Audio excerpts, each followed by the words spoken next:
team is Future Fish Tags. We all know that we are being tracked, but did you know aquatic animals are being tracked too?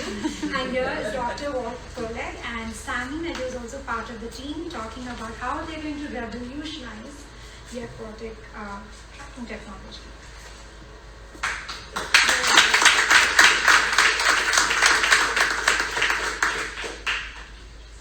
Thank you. Yeah, you can.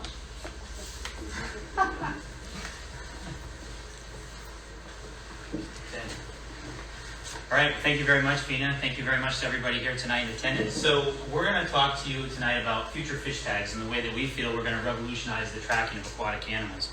Before I get into that, though, I want to acknowledge or introduce our team. As Vina mentioned, my name is Walt Collett. Also, who did most of the heavy lifting for this MIRTA project is Sammy Nadeau. We're both in the School of Marine Sciences here at the University of Maine Orland campus. So, lots of different aquatic organisms are tracked globally. Principally, they are the fishes, the animals that we use for sources of protein. There's two primary methods in which we track aquatic animals. We have a very simple, very unsophisticated, and rather cheap conventional tag, and we have an electronic, rather expensive, and very sophisticated electronic tag. These tags are used for two purposes. The primary purpose is to provide data to fisheries managers and fisheries scientists so that we can sustainably manage marine resources. The second is that tagging programs are instrumental in engaging stakeholders with the scientific and management community. If you know anything about fisheries and fishermen, there's often a little bit of a rift.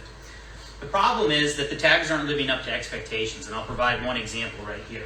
So this is an organism that I work on. 60% of the electronic tags that have been put on Atlantic bluefin tuna since 1996 are not usable for assessment and fisheries management purposes. That has resulted in a loss of around $6 million since 1996. This is only one fish. The United States manages approximately 500 unique populations or stocks of fish. So this is a substantial loss, and it's only a very small piece of the pie. So what's going on? The way that these tags are attached to animals is you are implanting something into the tissue. Generally speaking, that is something that the body does not want there. It is a foreign body, so to speak. And what happens is you get things like inflammation, infection, potential bacterial intrusions, and you get tag loss. Why? Because believe it or not, this fish will extrude a tag that's implanted 7 inches into its muscular tissue, and it'll come right out. This is 3 months, and the tag is almost out. And it results in significant loss. Tens of thousands of dollars per tag. So what's the solution? The solution is you make a more compatible or biologically compatible dart. You make a dart that promotes natural healing and efficient healing. You make a dart that has 100% tag retention, so the tags don't fall out, and therefore they're actually useful. You make a tag that has 3 times the resistance to be pulled out of the fish than conventional tags, and you make the dollars that you invest in research go a lot further for a lot less. Here's where we stand on our timeline. We had our first conversations, actually I had my first conversations with David Devant in 2017. Since then, we've developed prototypes in coordination with Amplify Additive, as was mentioned before. We've created prototypes. We've tested 2 prototypes in separate tank trials. We were involved in ICOR last spring. We did some Instron testing, which was that figure I just showed you, which measures the resistance of the tags. We're currently involved in the MIRTA program. And then from here on out, what we would like to do is to determine how well those tags are actually integrating into the tissue. So we do some histology. And then moving forward, we're going to work with Amplify Additive and probably look at avenues for SBRI funding to look at slight prototype refinements and then distribution for public use and field trials. Here's where we feel that we were and where we are for our TRL and our CRL. The blue represents where we were coming in, and the TRL is kind of where we are or the advancements that we made. Right now, we have that partnership with Amplify. We have a verbal commitment with them that we would license the technology to them, and we already have partners on board that represent nonprofits, international, state, and federal agencies that are willing to utilize and try this technology out right now. And we've gone through and we've looked at how many tags are deployed each year, how many people tag, and so forth, and we think our first year revenue projections could be around $1 million. So how do we compare to other tags that are currently in use? We're going to divide this up into 5 categories. Ease of use. We've made our tags so that we've made our darts rather so that they work with all of the existing tagging technologies that are out there currently. There's no modifications that need to be made. Ease of use, all the categories.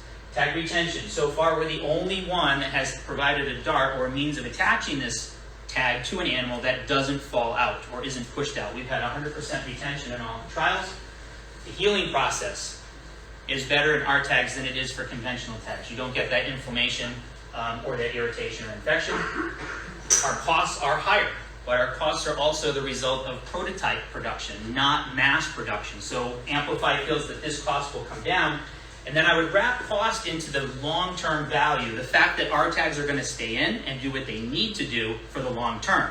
And so the value will be longer and more improved. And so our mission is we're going to create a tag dart that reduces costs. It improves that animal welfare aspect. All the tags will stay in for the entire duration they're supposed to, and we will get that ingrowth that we want to. So with that, I'll stop and I'll take any questions. Thank you very much, Vina, and thank you very much for taking the time to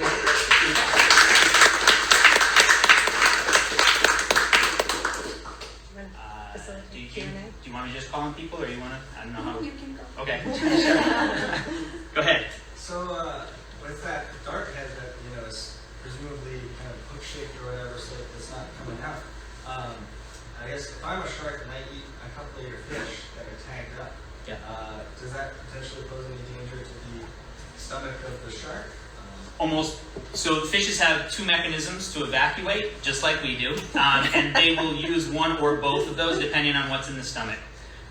Believe it or not, these tags have been ingested. The electronic tags, the big ones, they're like 7 inches long. Sharks have eaten them before. Marlins have eaten them. We know that they've eaten them because the tag tells us. And then about 4 or 5 days later, they spit it out and the tag reports at the surface. So it doesn't do any damage to them. Yep, good question, Mel. Very good question.